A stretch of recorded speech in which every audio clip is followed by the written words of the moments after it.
Other shows we have for you to enjoy at myclassicradio.net. The Avengers was most certainly not a household name in South Africa prior to the radio series. With no national television service until 1976, the mechanism simply was not present in the country to show television programs to mass audiences. While many other countries reveled in the filmed adventures of John Steed and company, South Africa was not equipped to join in the fun.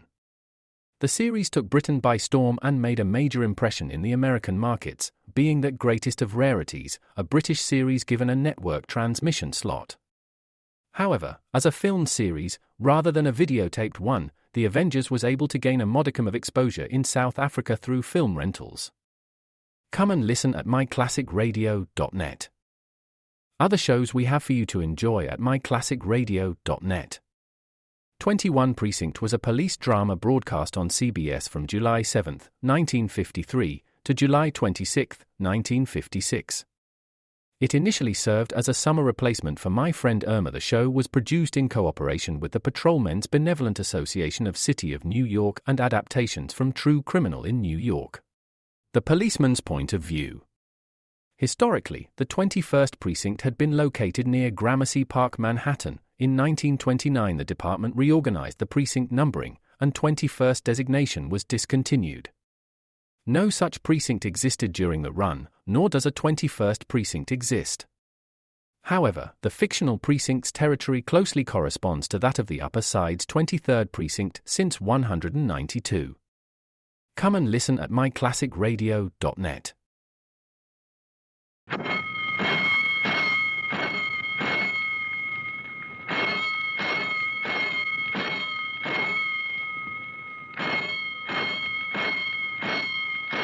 Five bells. Stand by all stations. Attention, all districts. A 5-alarm fire. 5 bells. Move in immediately. That's it. Let's roll. Let's go. Firefighters.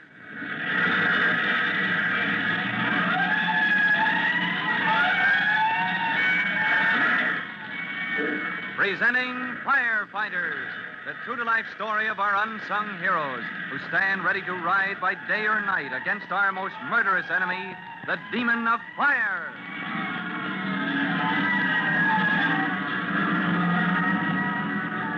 In just a minute, we'll find out what Captain Jellybone meant by a certain question he asked Tim Collins. Tim was puzzled, but before he could figure out the answer, he was called back into the fight against the Mechanical Standards Building fire, as you'll hear immediately after this message.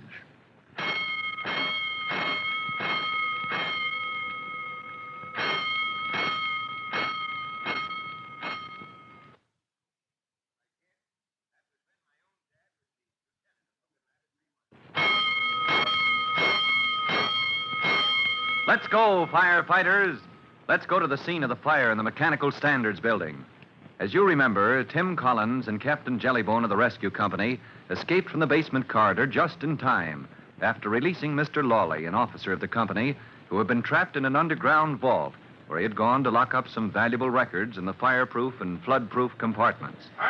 Then, as Tim and the captain checked up on the condition of the man they had saved, Tim was amazed at Mr. Lawley's attitude. You know, I never met a man like that before, Captain Jellybone. Oh, well, what's different about him? Well, you heard what he said. Well, just that he did his duty the way he saw it. When the fire alarm was pulled, Mr. Lawley carried those records down to the vault and locked them in. And got himself locked in, too, and almost got drowned when water came pouring down the air duct. So? Well, he doesn't seem to think it was anything, risking his life for a lot of records. Well, for him, those records are pretty important, Collins. He figures the company could get another vice president, but without those records, it would curl up and die. Oh, good grief. And he thinks it was only his duty to...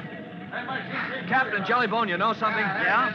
Well, this is the first time I ever met a man who thinks it's a privilege to get trapped in a vault full of water in the basement of a burning building. Yes? Well, Collins, would you like to meet another man just like that? Another? You mean there are two like that? Well, I know another one. Oh, Captain, I sure would like to meet him. Oh, where can I... Rescue Company. Oh, Captain, I want you. Come in, Chief Cody.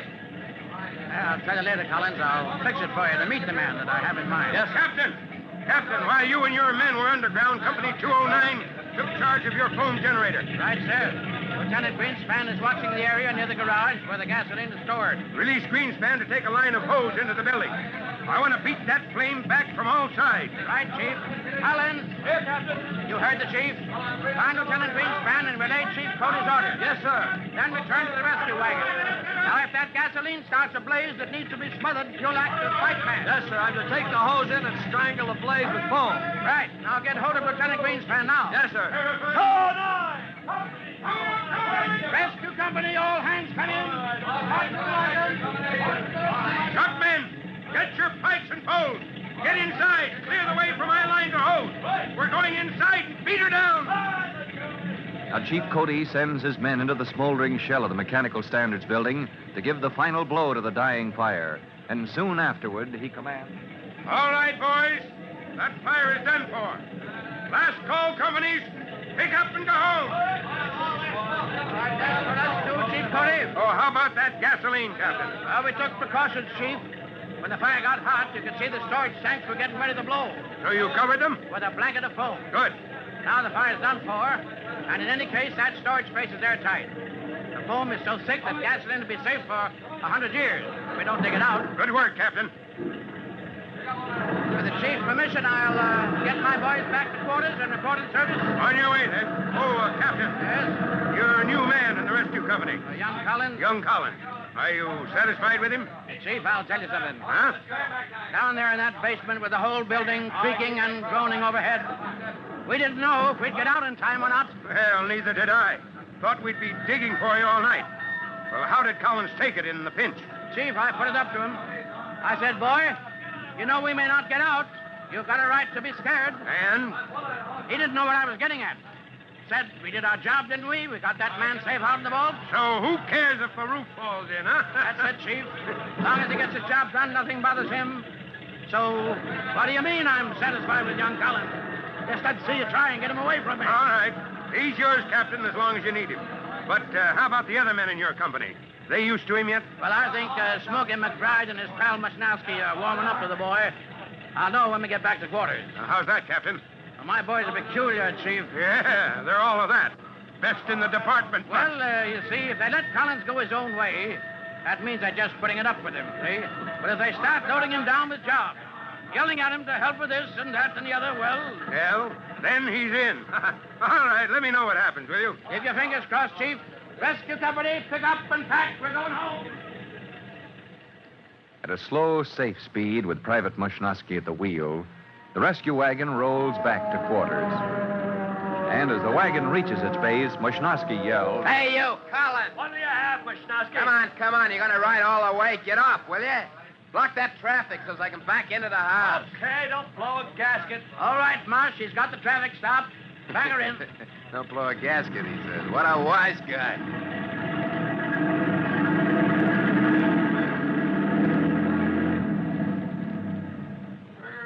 All right, clean her up, boys. You know what to do. I got a tap back in service. Pack on my report. Captain Jellybone. Yes, Upsy. What's my job now, sir? What's my job now, sir? Hey, guys, hit a new man.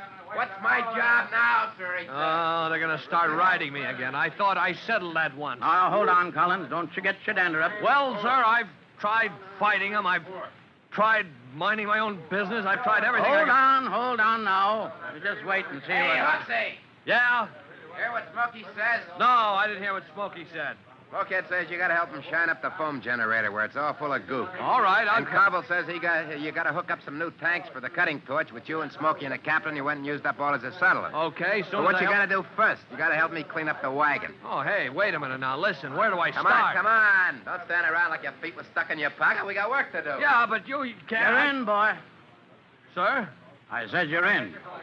When my boys begin loading a man with more jobs than any pair of twins could handle, that means you're good enough for the rescue company. You mean they've quit riding me when they try to work me like a set of triplets? Collins, you deadhead. You ain't paying me to clean up this wagon, are you? All right, I'm coming. What's the matter? You scared a little work? as Tim pitches in by special invitation to do his share of the 1,001 chores of cleaning up equipment and readiness for the next alarm, Captain Jellybone settles down to write out his report. And later, he's startled to hear... Oh, the door. Come in. Oh, hello, Collins. Everything in order?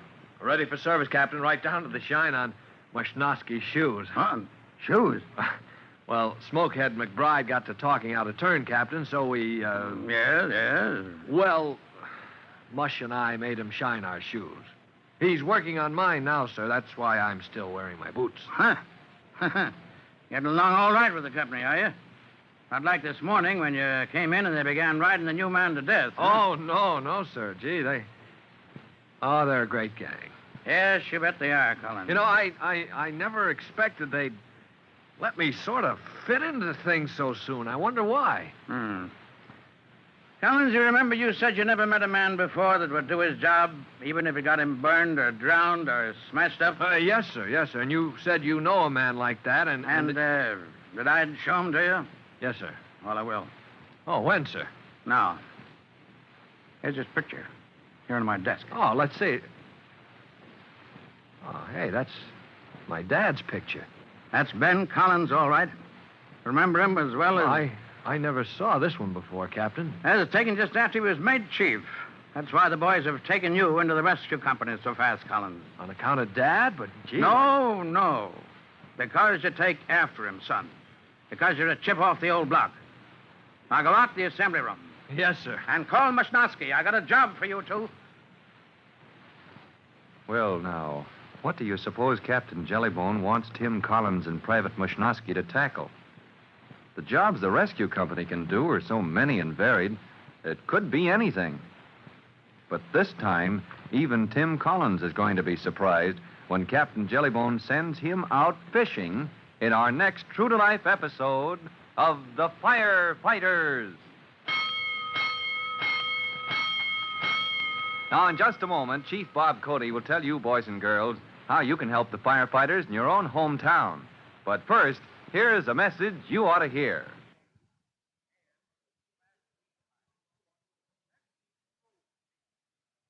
And now here's Chief Bob Cody with a special notice for the Firefighters Brigade. Chief Cody. Hello, boys and girls. This is Chief Cody. Now, you remember what I said about fire alarms. How you, just like regular firefighters, ought to notice and remember the exact location of the nearest fire alarm box, wherever you happen to be. Now, here's something else. Be sure you know how to pull an alarm. And don't ever fool with the box. But it is a good idea to read the directions on the outside, so you'll know what to do in case of emergency. Know whether you should turn the handle, break the little glass panel, or what. Because, remember this, not all fire alarm boxes are alike. And also remember, they will all bring help when you need it most. Well, that's all, and goodbye for now. Fire Chief Cody and the young rookie fireman Tim Collins will be back on the same station the next time you hear... That's it. Let's go! Let's go! Firefighters! Firefighters is a copyrighted feature of William F. Holland Productions.